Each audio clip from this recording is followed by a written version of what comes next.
I'm extremely concerned when I read about this in the Globe and Mail. Mr. Chair, especially now, as we are waiting towards a unnecessary election, Canadians deserve to know where their money's going. It's very clear that Mr. Pitfield is a partisan actor here. He did the work for the Liberal Party in the 2015, the 2019 political campaigns, and my understanding is he's going to be doing the same thing again. However, he is being paid by Liberal members, their operating budgets.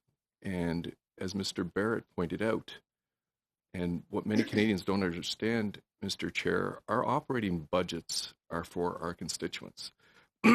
So in my office, we look after seniors, we look after veterans, we look after people who are looking for benefits, immigration, and to have their taxpayers' dollars, especially during this pandemic, going for partisan purposes, this is something that concerns everyone because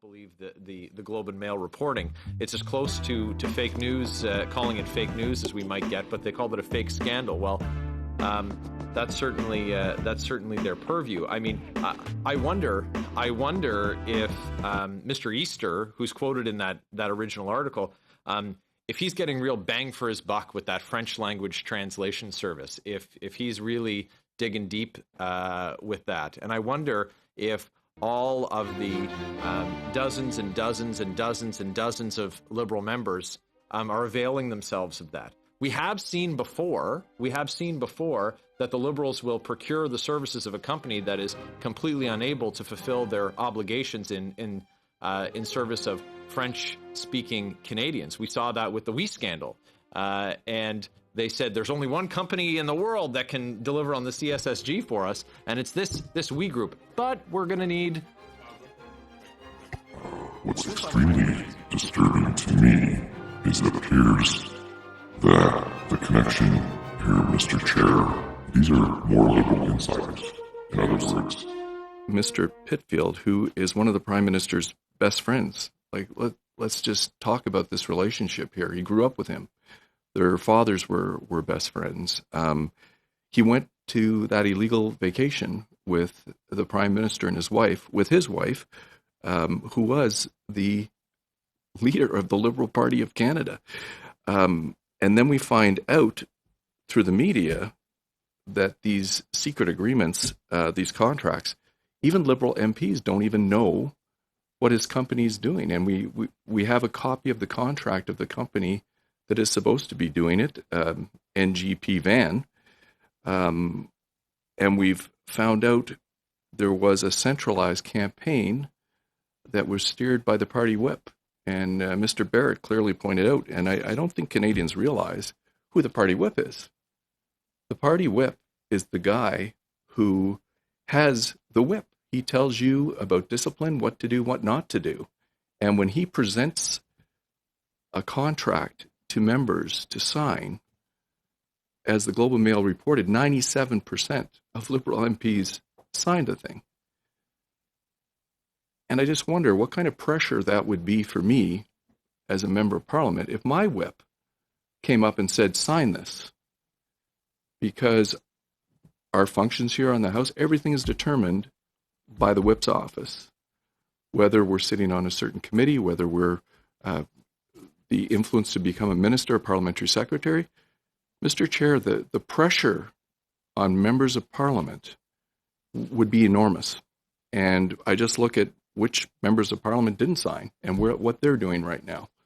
It'll be interesting as we investigate this further. But the government has been asked these questions, Mr. Chair, and they haven't been forthcoming. And the situation we're conflicts of interest as well.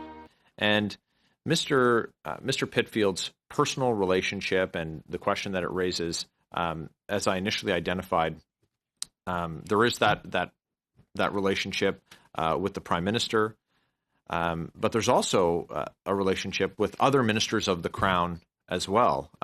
Minister Miller, Minister O'Regan, and the connection to the Liberal Party is as close as you could get, because at the time these contracts were initially signed, Mr. Pitfield was married to the then Liberal Party of Canada president. The Prime Minister's principal secretary at the time, also a personal friend, Mr. Butt's a personal friend of Mr. Pitfield. And so these close relationships when awarding a contract, and we talk about the magnitude of the two contracts, whether it's tens of thousands or hundreds of thousands of dollars, we are responsible for ensuring that not only do we spend the money wisely so that we can serve our constituents with those members' office budgets, but also we need to make sure that we're not undermining the public's confidence in what we do here and also how we got here. As I mentioned before, the context of an election, when you look at, if members of a party are taking the funds from those office budgets to help subsidize the political operations of a political party that's ultimately going to be the same banner that they run under in the next election, well, that's going to give Canadians, it's going to give rise to concern. Welcome to Safe Space Cafe. News, music, and comedy. Don't forget to like, dislike, subscribe, and comment. Safe Space Cafe. And always, have a good day.